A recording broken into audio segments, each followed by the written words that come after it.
the next thing that we're going to talk about is something that you brought up to me about WWE trying to legalize betting on wrestling. Is it in certain states in America? Because I know you guys are kind of fucked up over there and you have different laws in different states, but I'll tell you like it is in here. So in here in the UK, we have been able to bet on WrestleMania, Royal Rumble, sometimes Survivor Series, SummerSlam, the big four events. I'd say since 2016, maybe last 7 6 7 years. And I can tell you from my experience in looking at it, they don't give you good odds because obviously it's predetermined. But maybe half an hour before the show starts, I could go onto that, and historically, I noticed it happening that the odds get smaller, and I'm looking at it, and I kind of know before the whole event starts who's going to win. So I stopped looking at it. So obviously, there's leaks coming from somewhere, and there's money going on from somewhere on certain guys to win matches, and normally that comes to fruition 100% from what I've seen in the past. What's your opinion on the betting? Okay, you ready, Sports Skeeta? I think they mightn't talk about gambling. They might talk about gambling there. I think gambling on professional wrestling is absurd. Absolutely absurd. Okay, so I haven't watched Vegas Vacation probably in 30 years. And I got to watch I watched it last month. I hope so, Big Daddy. So I got to watch it not too long ago, last month. First of all, I don't know what happened to Chevy Chase in that movie, whether he had the flu, a cold. I don't know what happened, but he was weird in that movie. Very, very weird. But I had remembered, and it was funny because he had lost all his money. And Randy Quaid is like, we'll go to another casino. And they walk into this casino, and it's a different kind of a casino. So you can bet on a coin toss, whether it's going to be heads or tails. You can play war and bet on that. It wasn't your traditional casino. It was all these stupid things you can gamble on.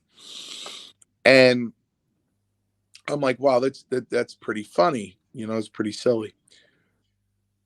It kind of reminded me of that. Now, this is what I think. If they're going to let you gamble on professional wrestling, there's got to be a cap. And it's got to be a really low cap. There is a cap over here now that you mention it, yeah. Like $100 or something. There's got to be a cap. You think somebody could become a multimillionaire?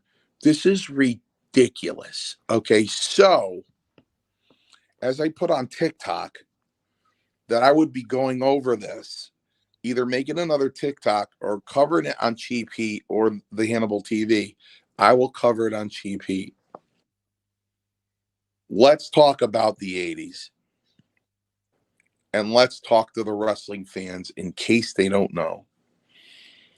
Back in the 80s, there was a production team. And this production team consisted of retired professional wrestlers that worked for The Office. You had Vince McMahon, Howard Finkel, who, don't forget, who coined the phrase WrestleMania after Beatlemania, because Vince didn't know what to call it. You had Vince, Howard Finkel, Pat Patterson, Terry Garvin, Chief Jay Strongbow, Gorilla Monsoon, Rene Goulet. You had all these different guys in production coming up with angles, storylines, where they're going to go next in the next year. So, Maurice, you're talking about outcomes that are known a year in advance. Even when superstar Billy Graham took the belt from Bruno, because Bruno was tired in 1977, Vince Sr. said, you're going to be the bridge for a year, 1 year, and then Backlund's taking it from you. So, these things are predetermined far in advance. It's not supposedly like that anymore though. It's Look, apparently the look, writers and things change. I don't know. no, Maurice, I don't care if they're saying, oh, we're hiring the same company that does the Academy Awards, sealed envelopes. Somebody knows. Oh yeah. And more than one person knows. Somebody knows. That's the deal. Somebody knows. Now, you bet on the NFL, you bet on Major League Baseball, basketball. Nobody knows. It's supposed to be a shoot. However, I do have a story from 1990 when I called in a bookie for a 1 o'clock football game and I lost. I called in a bookie for the 4 o'clock game and I lost. I owned the bookie 2,200. Back in those days, there was no Sunday night game, right? So now it was Monday Night Football, and I forgot who they were playing, but I know it was the Buffalo Bills. And I owed the bookie 2,200 because I bet 1,000 on each game. And Yeah. I called my buddy Chris, and I said, I'm in a lot of trouble here. He goes, what did you do? He goes, oh, Mario. So he goes, I'll call you back in 2 hours. So he calls me back. He goes, bet the whole thing on the Buffalo Bills. I said, are you sure? He goes, it's going to be a blowout.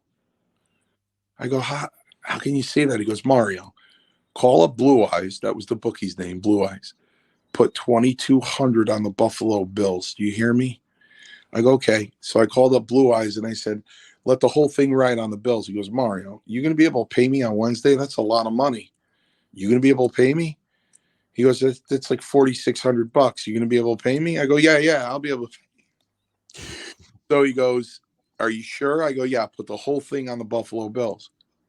Buffalo won that Monday night game 41-3. 41-3. I'll never forget it. And I never bet on the NFL again, ever. These days, but that's a lie because I did join FanDuel and I'll put $25 on a game. You know what I mean? But yeah, Feel the Tony same. Totally agree. Gurria too. Yeah, he was part of the production too. Tony Gurria too. So, just to make it interesting, I'll throw $25 on FanDuel on a football game. But I had to wonder, did he just know a really good handicapper? Or did he know something nobody else did, that Buffalo was going to blow out that night? So more than one person knows. The bet on pro, I mean, I'm going to make this statement, and I don't care. This country has to be really hard up to gamble on professional wrestling. I mean, that used to be a joke to gamble on something that's predetermined. Where's everybody's brain going? How the hell are you going to bet on professional wrestling? Are you out of your mind? Is it getting that bad? They call it a novelty bet over here. We used to be going to the pub and we'd throw a few quid together and we'd just put on a bet, just nothing serious, but something to I don't know, just to look at while we're having a few beers. You bet on boxing, you bet on other, but you know what I mean? You're going to bet on professional wrestling? There's enough casinos. There's enough things you can bet on. You can bet on anything. God, I mean, with football, you can bet on the coin toss. You can bet on who's going to score first. You can bet on who's going to score a touchdown first, or what guy is going to score a touchdown first. There's not enough. There's not enough gambling that you got to now gamble on professional wrestling.